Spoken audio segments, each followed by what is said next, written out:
Alhamdulillah. Juga marilah kita sama-sama mengikhlaskan niat kita, mudah-mudahan pada malam ini diberi keajaiban.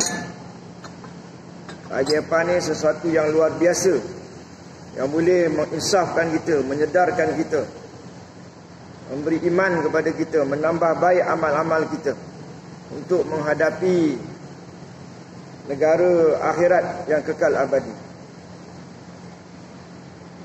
InsyaAllah tajuk pada malam ini adalah berkaitan dengan ilmu ilham. Berkaitan dengan ilmu ilham yang dikaitkan dengan perjuangan di akhir zaman. Bismillahirrahmanirrahim. Dalam surah Al-Qasas ayat 7, Allah Subhanahu wa taala berfirman, Bismillahirrahmanirrahim. Wa awhayna ila ummi Musa an ardi'ihi fa idza khifti 'alayhi fa alqihi fil yammi wa la takhafi wa la tahzani inna radduhu ilaiki wa ja'iluhu minal mursalin. Subhanallah. Firman Allah Subhanahu wa taala dalam surah Al-Qasas ayat 7, dan kami ilhamkan kepada ibu Nabi Musa alaihi salam, susuilah dia, iaitu Musa, dan jika engkau bimbang terhadapnya, maka hanyutkanlah dia ke sungai Nil. Janganlah engkau takut dan jangan pula bersedih hati. Sesungguhnya kami akan mengembalikannya kepada kamu dan menjadikannya salah seorang rasul. Makna di sini, ibu Nabi Musa ni mendapat ilham. Sekarang ni kita selalu dengar di akhir-akhir ini, sebab ilmu kebanyakan orang-orang di akhir zaman ni ilmu yang pada umumnya bersifat lahiriah.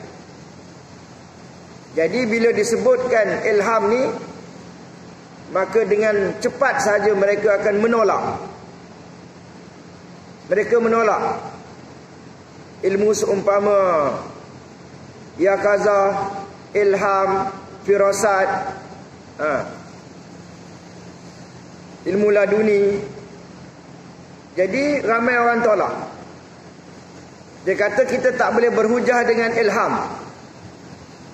Sebenarnya ilham ini duduknya di bawah karamah.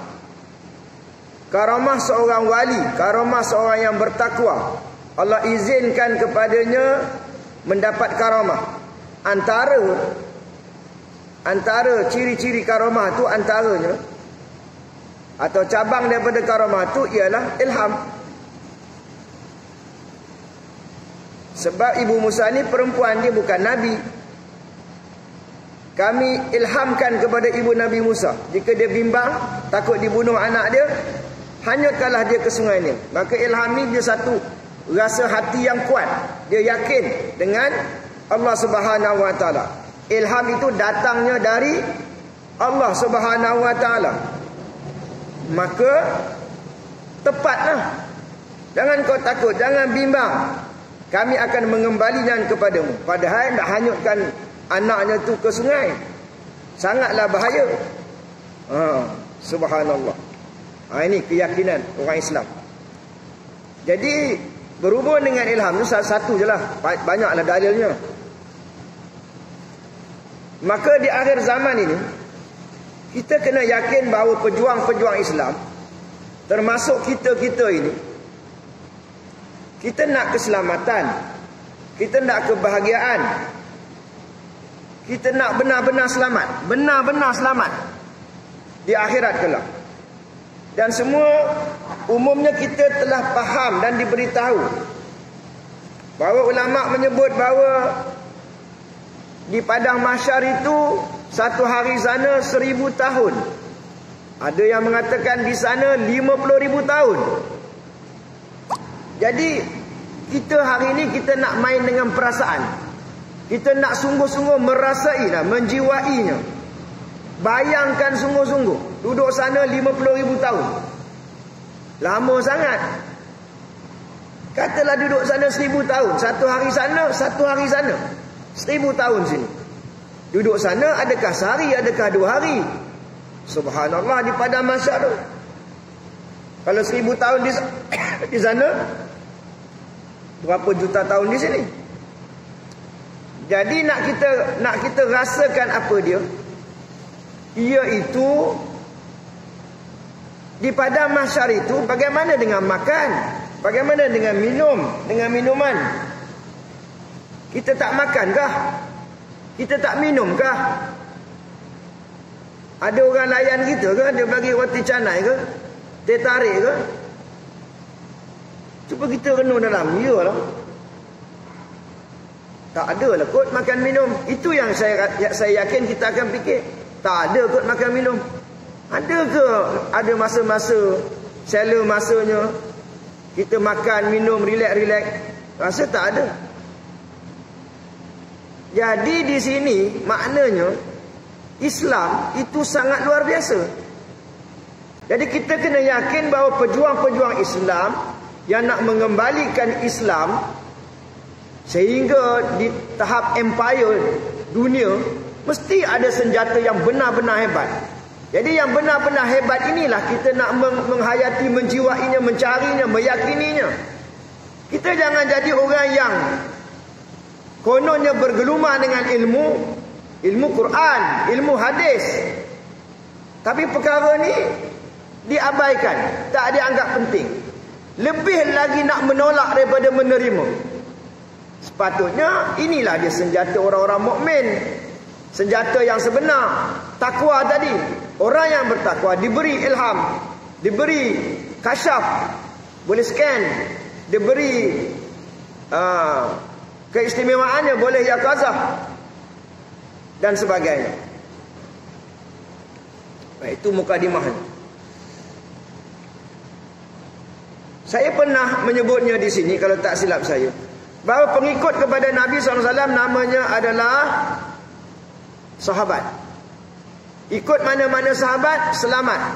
Semua sahabat masuk ke syurga. Ya, begitu. Pengikut murid kepada sahabat namanya tabi'in. Murid kepada tabi'in, pengikut kepada tabi'in namanya tabi'in.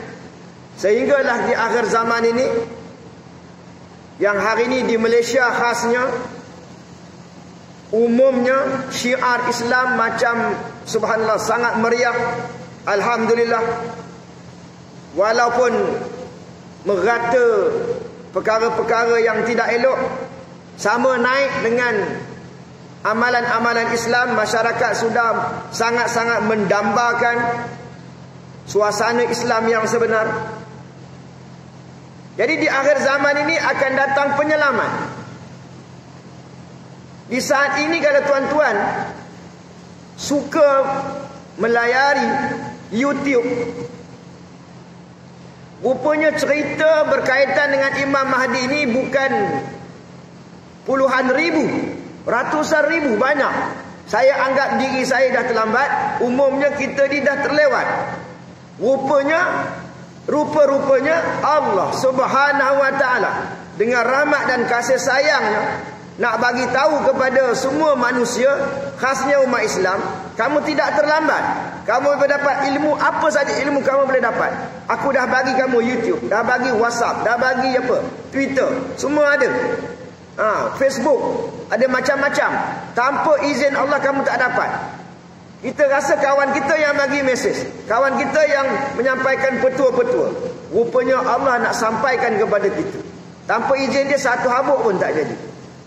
Jadi kalau orang yang cerdik, dia akan mengambil manfaat. Di antara tanda-tanda kezahiran penyelamat di akhir zaman itu ialah bila mana ramai orang, terlalu ramai bercakap tentang Imamul Mahdi. Itu di antara tanda-tanda dia nak zahirkan. Bila ramai orang bercakap tentang Al-Mahdi, saya sendiri bukan orang lain terkejut. Bila saya baru tempoh 2 bulan ini belajar-belajar nak buat video masuk upload dalam YouTube, Rupanya orang lain dah buat ulama dah. Itulah lemahnya saya. Tapi saya tengok ramai dah. Jadi kita ni masih lagi subhanallah dalam setengah bab. Sebab bab-bab yang macam ni kita bukannya faqih. Kita tak ngaji, kita ngaji bab fiqh, bab tauhid, bab usuluddin yang tak ada kena mengena dengan akhir zaman ni jarang. Kalau buat master PhD jarang ambil bahagian-bahagian. Saya bersyukur kepada Allah SWT sebab saya sempat. Walaupun dalam usia 40 tahun saya belajar ilmu-ilmu tentang akhir zaman ini. Hadis-hadis berkaitan dengan akhir zaman ini. Kalau tidak saya jadi ustaz yang macam mana, wallahu alam. Teruslah agamanya. Jadi pengikut kepada Imamul Mahdi di akhir zaman ni gelarannya ialah ikhwan dan asaid. Yang elit-elit ni ikhwan. Berdasarkan kepada hadis Nabi. Kita pun tak pernah dengar ikhwan ni apa. Kita tak pernah dengar. Kita ingat ikhwan ni saudara biasa-biasa je. Kata Nabi SAW di hadis Abi Hurairah, wa aswaqahu ila ikhwani. Qalu ya Rasulullah, awalasna ikhwanaka? Qala la antum ashabi. Ikhwani qaumun ya'tuna min ba'di yawaddu ahaduhum law yashtari ru'yati bi ahlihi wa malihi wa fi riwayatin ukhra amanu bi wa lam yarawni. Kata Rasulullah sallallahu alaihi wasallam, alangkah rindunya aku kepada ikhwanku, saudara-saudaraku. Ini bukan saudara-saudara biasa. Nabi rindu kepada ikhwan. Mengalahkan lagi dia rindu kepada surga, kalahkan dia rindu lagi kepada bidadari itu. Disebut dalam hadis yang lain. Terkejut para sahabat. Nabi ini dia didikan dia nak bagi sentak supaya kita jangan ada rasa berbuat, rasa kita okey. Sahabat-sahabat pun diproses. Wahai Rasulullah, bukankah kami ni ikhwan kan? Rasulullah berkata, tidak, kamu adalah sahabatku. Ikhwani qaumun ya'tuna ba'di. Manakala ikhwan itu adalah umat Islam di akhir zaman. Kita lah akhir zaman ni kita. Cuma sama ada kita layak, kita orangnya atau tidak, itu cerita lain. Itu bab yang kedua. Tapi di akhir zaman, zaman kita yang datang sesudahku, mereka sanggup menjual keluarga dan harta untuk bertemu dengan. Maknanya mereka ni sanggup mati. Untuk buat apa saja sanggup mati. Maknanya macam sahabat. Jadi sahabat-sahabat ni dia, bila Nabi cakap macam tu, Nabi rindu dengan ikhwan. Jadi mereka rasa dewan pun nak jadi ikhwan, sahabat. Sedangkan mereka lebih tinggi darjatnya daripada ikhwan itu. Kerana apa? Kerana mereka adalah sahabat yang berjumpa dengan Nabi. Tapi oleh kerana ikhwan ni adalah satu golongan di akhir zaman yang ada peranan besar untuk mengembalikan Islam bersama dengan Imamul Mahdi. Jadi peranan dia besar, ada keistimewaan dia yang tertentu. Sahabat ada keistimewaan dia, ikhwan ada keistimewaan dia. Yang sanggup mati. Jadi sahabat-sahabat ni dia low profile. Dia pun nak jumpa lah, nak berjumpa dengan golongan dikatakan ikhwan. Tapi kita fahamlah, maknanya di bumi ketika itu, di tempat-tempat yang lain tu belum lagi Islam. Inilah sahabat-sahabat berhijrah. Rupanya belum lagi Islam. Jadi mereka mengislamkan di bahagian mana? Khususnya Nusantara. Mereka tidak bertemu denganku, mereka tapi beriman denganku. Jadi maknanya yang pertama, golongan ni namanya golongan ikhwan. Golongan ikhwan ni bukan nama dia, nama kumpulan tu ikhwan. Tak semestinya nama tu mesti ikhwan dah ikhwan. Maknanya ciri-ciri tadi. Ciri-ciri ya, peribadi pada diri mereka tadi itu. Disebutkan juga golongan ikhwan ini adalah suatu taifah, golongan kecil dari kalangan umat Islam yang sekian ramai. Mereka ada satu golongan ataupun taifah ataupun jamaah di akhir zaman. Jadi golongan ini sangat dirindui oleh baginda SAW. Apa pasal Nabi rindu sangat? Ini kita nak tahu. Bolehkah kita ni nak jadi golongan ikhwan yang Nabi rindu tu? Boleh. 100% boleh. Sama ada tercapai atau tidak, itu soal lain. Kita nak usaha nak jadi golongan yang Nabi rindu tu boleh. Dia terbuka kepada seluruh dunia sebenarnya. Semua penduduk di alam ni, di alam buana ni. Kenapa begitu? Dengan syarat-syarat ni nanti kita bincang. Ini kerana para ikhwan tu mencintai dan beriman kepada Rasulullah. Di antara ciri mereka tu, mereka selawat banyak, menghidupkan sunnah. Sunnah yang dimaksudkan yang sebenar-benar sunnah ni bukan sekadar serban, jubah, cara makan, bukan begitu. Sunnah ni maknanya cara hidup Nabi tu. Cara hidup Nabi tu apa dia? Peribadi Nabi itulah. Akhlaknya, kasih sayangnya, itu yang lebih menonjol diri mereka ni. Sangat sayang kepada orang-orang tanpa mengira parti politik, tanpa mengira NGO. Sayang sangat. Ini golongan ikhwan. Sayang sangat. Yang berdosa pun mereka kesian, yang zalim pun mereka kesian. Mereka ni penyelamat, mereka ni penghibur. Macam mana penghibur? Memaafkan salah-salah orang. Macam mana mereka ni penyelamat? Mereka berdakwah, ajak orang berkorban habis-habisan, sanggup mati kerana Nabi. Tapi dah di akhir zaman ni, jadi orang pun tak perasan. Ada dua sifat utama yang terdapat pada peribadi ikhwan ni, golongan ni. Iaitu yang pertama, akhlaknya seperti akhlak Nabi-Nabi. Dengan maksud akhlak para Nabi terkumpul dapat dilihat secara realiti pada peribadi dan perjuangan mereka, bukannya sekadar teori. Sungguh-sungguh beriman, sungguh-sungguh buat. Jadi, dan mereka ini berjamaah, dan mereka ini menempuh perjalanan para siddiqin. Siddiq ini sifat siapa?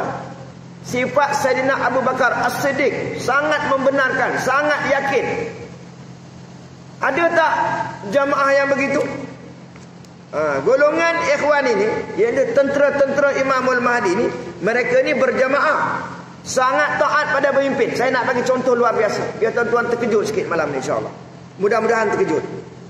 Diorang ni sangat taat pada pemimpin. Dalam jamaah ni, jamaah ni tempat proses. Bukan maknanya dalam jemaah tu ada 500 orang ke, ada 20,000 ke, 100,000. Bukan semua layak, bukan semua selamat. Belum tahu lagi. Cuma mereka diproses. Diproses lah. Diproses ni diuji lah. Di antara ciri mereka tu sangat taat pada pemimpin, sangat menyandarkan kerja buat mereka. Semua ahli ni diajar. Semuanya bergantung kepada keberkatan pemimpin. Itu disebut dalam surah An-Nisa, ya ayyuhallazina amanu atiiullah wa atiiur rasul wa ulil amri minkum. Taat mereka ni luar biasa. Sangat-sangat luar biasa. Kalau disuruh AA, disuruh BB, disuruh CC, kita akan banyak guna logik, akal dan sebagainya. Jadi bersesuaian dengan orang yang masuk tarikat-tarikat ni, orang yang ada guru mursyid ni, orang yang ahli zikir ni, orang yang ahli sufi ni.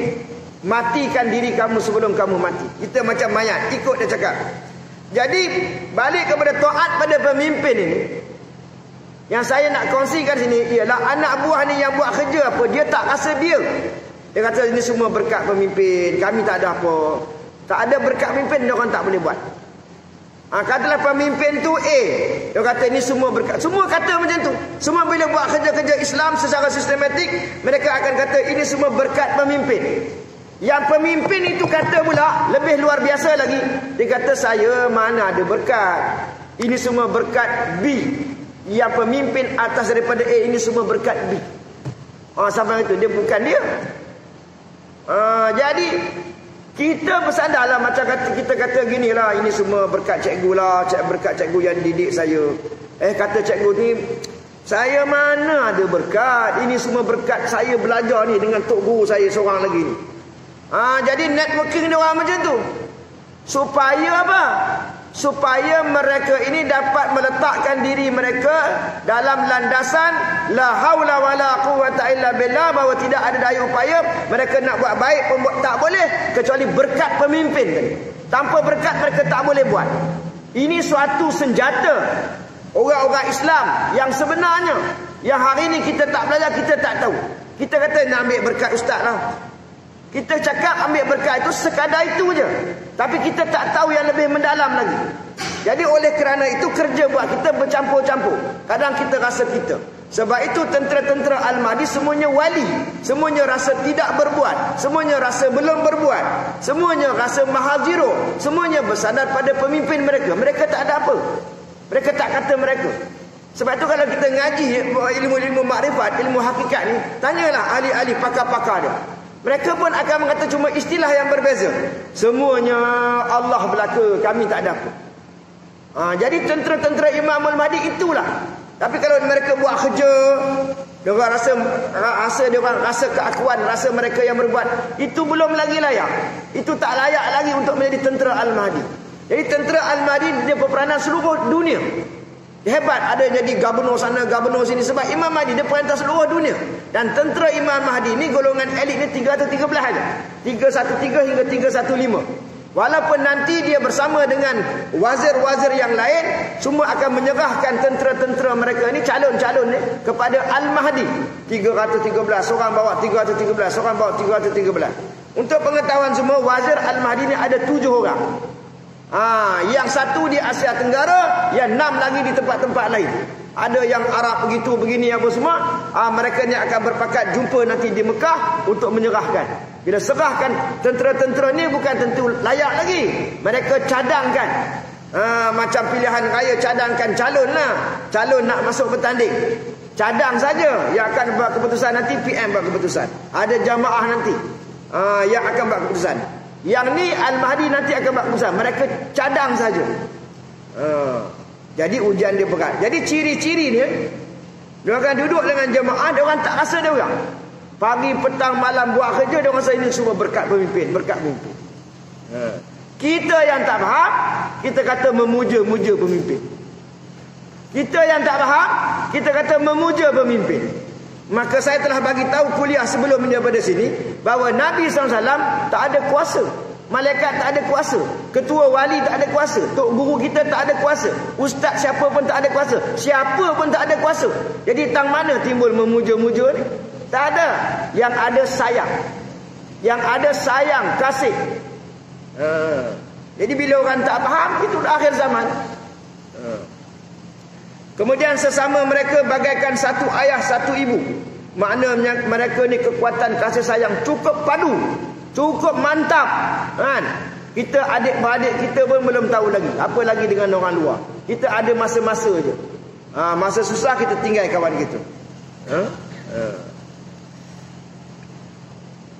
Kalau tengok keluarga sekarang, anak pukul mak, ayah halau anak lari daripada rumah. Jadi golongan ikhwan dan ashab ini dia tak macam tu. Daripada keluarga yang baik, tidak bergaduh, berkasih sayang. Walaupun demikian ada ujian, ada proses dalam jemaah mereka, dalam kumpulan mereka ada ujian. Ujian macam mana? Ujian yang macam orang di luar juga. Ujian keluarga ada, ujian anak ada. Jadi daripada sekian-sekian ribu orang, nanti dipilih siapa? 313 saja. Habis orang luar macam mana tak? Orang luar pun nanti juga akan diambil kira. Macam orang duduk di luar, dia sendiri-sendiri, atau dia dalam kumpulan lain. Tapi bila di hujung dah sampai masa deadline dia, maka mereka akan diberi faham. Mereka akan mendapat alamat. Sama ada melalui mimpi-mimpi mubasyirat, sama ada melalui yakazah, sama ada melalui ini Facebook, melalui WhatsApp ni. Dia akan pada kawan-kawan kita dapat tahu ini jemaah kebenaran ni. Maka mereka pun mendatangi. Khasnya Ahlul Bait. Khasnya Ahlul Bait keturunan Nabi ni. Di akhir-akhirnya, sebelum tu mereka terlibat dengan dosa dan maksiat. Di akhirnya mereka mendapat alamat. Mereka pergi kepada jamaah kebenaran ni. Maknanya tawaran untuk menjadi tentera Al-Mahdi ni bukan kepada kumpulan A, B atau C, tapi terbuka kepada semua. Syarat dia yang pertama, baiki diri. Apa makna baiki diri? Makna jadi orang yang baik, jadi orang yang sehabis baik, sehabis soleh, orang yang bertakwa. Caranya macam mana? Laksanakan syariat, buat, beramal, tetapi jangan rasa kita hebat. Kita kena rasa kita banyak dosa, kita banyak kelemahan, tak ada rasa diri lebih baik daripada orang lain. Semua tentera Al-Mahdi tak ada seorang pun rasa diri lebih baik lagi daripada orang lain. Mereka mencontohi Sayyidina Abu Bakar As-Siddiq. Di mana sana Abu Bakar kata, inni wulitu alaikum walastu bi ghairikum. Aku bukanlah lagi baik daripada kamu. Dia tak rasa diri dia baik. Walaupun dia orang buat kerja yang terbaik, jasa mereka banyak sampai ke peringkat dunia, banner empire, tapi tak rasa dia orang. Semuanya Allah belaka, semuanya anugerah belaka. Jadi rasa-rasa yang tidak keakuan tadi, rasa tidak berbuat, rasa belum berbuat, itu anugerah Allah yang bagi.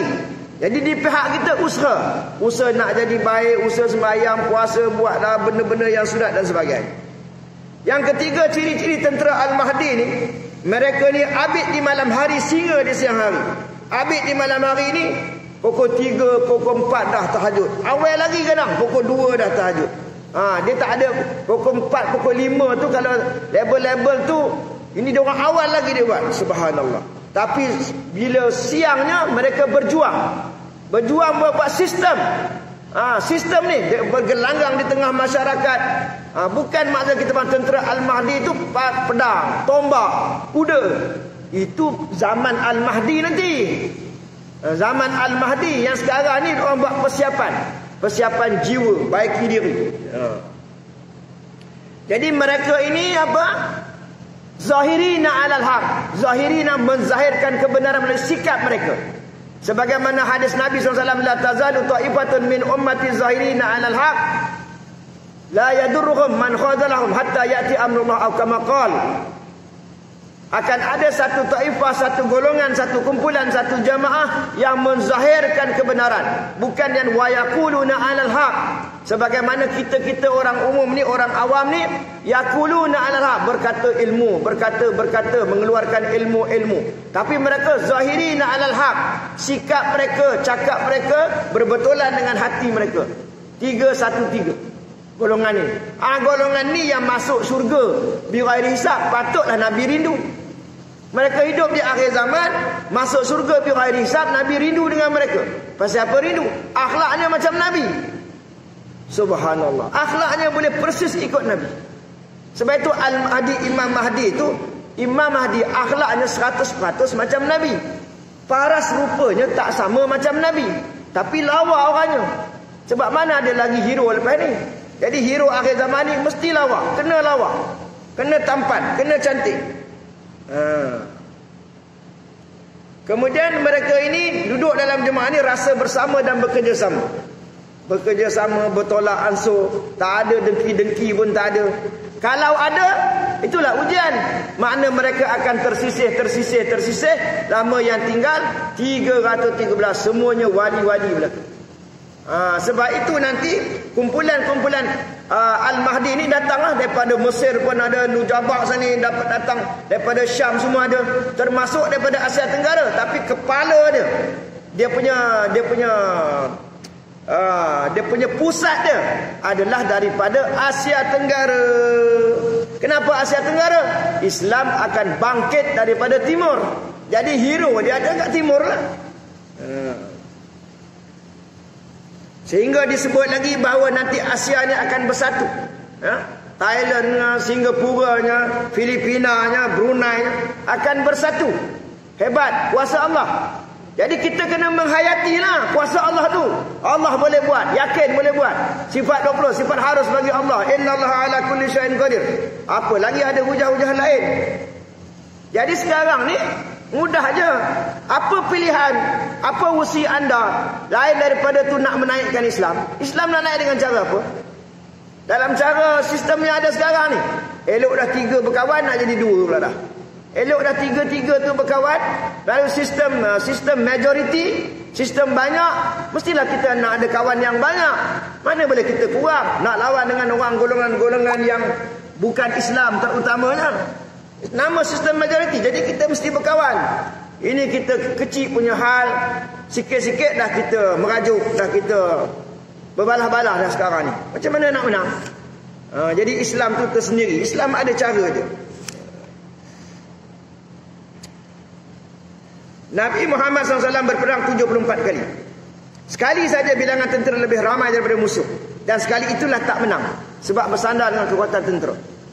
Kita disuruh buat persiapan, ada kekuatan tentera, ada senjata. Semua tu memang Tuhan suruh, bukan tak suruh. Tapi bila saat kita berperang, jangan tengok tentera kita. Wah, ni tentera kita banyak ni. Dia orang sikit dah boleh menang ni, insya-Allah. Walaupun sebut insya-Allah, tapi dalam hati tu bersandar pada bilangan tentera yang ramai. Tak betul. Dalam banyak-banyak perang, tentera Islam zaman Nabi ni sikit je. Ada sekalinya bilangan tenteranya lebih ramai. Jadi bila lebih ramai itu adalah semacam satu perasaan yang mana mereka lebih confident. Sebab apa? Tentera ramai, tak menang. Yang 73 kali musuh lebih ramai, menang. Subhanallah. Jadi macam contoh dalam perang Saidina Ali, sebelum pedang dilibah, musuh-musuh dah terpancung kepala dah. Tuhan yang tolong mereka. Jadi yang bagi menang ni Allah. Kita hanya buat usaha takwa. Bangun malam, baiki diri, taubat, menangis, baca Quran. Menang bukan pasal tahajud. Menang bukan pasal baca Quran. Menang bukan pasal nangis. Ini tauhid. Tentera-tentera Al-Mahdi. Dia tak ada rasa menang tu sebab tahajud, sebab baca Quran, sebab menangis, sebab meraung, sebab nak taubat nasuh. Bukan. Ini semua anugerah Allah. Sebab apa? Sebab semua amalan-amalan mereka menangis, meraung, taubat semua tu anugerah Tuhan. Tuhan yang izin, Dia yang gerakkan. Kalau Tuhan tak izin, mana boleh kita bangun malam semua nak mengaji Quran, semua tak boleh. Jadi kita mana ada apa? Mereka tidak bergantung kepada amalan. Engkau ya Allah, Engkau ya Allah. Jadi bila menang tentera Islam, mereka menangis. Takut syirik, dah menang, takut lagi. Subhanallah, astagfirullahaladzim, istighfar lagi. Takut mereka, takut syirik. Kita ni macam mana? Subhanallah, itu yang Nabi rindu dengan golongan ikhwan ni. Kenapa mereka ni sangat benci, sangat menjauhkan diri daripada syirik-syirik. Bila Asia dah bersatu, baru lahir Imam Mahdi. Jadi bukan bila Imam Mahdi lahir ni begian. Imam Mahdi ni sekarang ni dia ghaib. Apa atas lagi daripada Imam Mahdi? Nabi Isa. Nabi Isa tu Nabi.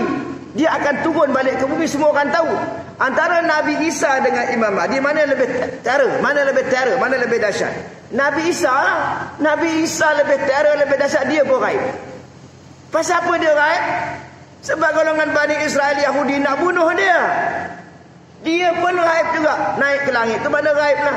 Jadi kalau Nabi Isa pun ghaib, dia Nabi, hero dia tu. Dia pun ghaib. Orang bawah dia setakat Imam Mahdi, logiklah ghaib. Jadi bila dia ghaib, nanti dia datang. Sikit lagi. Azan dulu. Tu ya.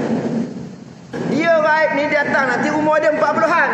Hadis sebut 40-an, 30-an. Maka ramailah orang yang mentafsirkan memang umur dia 40-an. Bukan. Bukan umur dia betul-betul 40-an. Bukan umur dia betul-betul 30-an. Dia nampak muda. Faktor karamah. Faktor karamah tu dia nanti nampak muda. Dan masa dia turun tu bukan dia buat lagi kerja-kerja Islam. Orang dah siap dah. Ada orang kanan dia, wazir dah siapkan. Itu sebab yang disebut tadi, bila Asia sudah bersatu, siapa yang menyatukan Asia ni? Dia ke? Bukan. Sebab itu dia ada menyebut dia diislahkan dalam satu malam. Ada orang yang dapat memahaminya, yang jadi orang kanan dia, yang menyediakan tapak, tapak umah untuk dia, nak serahkan kuasa pada dia. Yang saya sebut, dia akan dapat kuasa secara aman. Kemudian dia perintah, tak lama kemudian dia serah kuasa pada Al-Mahdi. Jadi ni ramai orang yang tak tahu. Sebab apa? Ni yang tadi tajuk ni, ilham ni. Ilham ni diberi adalah senjata bagi orang mukmin, terutamanya kepada mujaddid, orang yang paling bertakwa. Dibagi ni. Orang lain tak faham, baca hadis. Gamaknya macam ni dulu, Imam Mahdi nak keluar, ni tanda dia. Gerhana bulan, masa ni tanda dia nak keluar. Di Mekah macam ni nak jadi. Tetapi yang lebih atas daripada diberikan kepada mujaddid yang datang 100 tahun sekali, maka dia diberi faham. Maka dia, tokoh ni dengan Al-Mahdi dan juga Nabi Isa, 3 tokoh serangkai di akhir zaman. Ini Islam nak bangkit. Jadi kita kena Usahlah. Ustaz kata macam ni, aku nak tahu. Kaji dah betul-betul. Jangan aku tak nak mengkaji lah. Aku tak percaya. Habis cakap, jawab itu kong Ustaz, aku tak percaya. Malah nak mengkaji. Kita cukup sekadar ilmu yang ada pada kita selama ni, itulah kita rasa betul lah. Padahal tak ke mana berilmu tu. Umat Islam lemah juga. Semua takut mati. Tak berani pun nak berjihad pun. Tak ada nampak pun tanda-tanda Islam nak menang. Jadi wasi ni yang bersandar kepada kekuatan yang macam dulu ni, insya-Allah.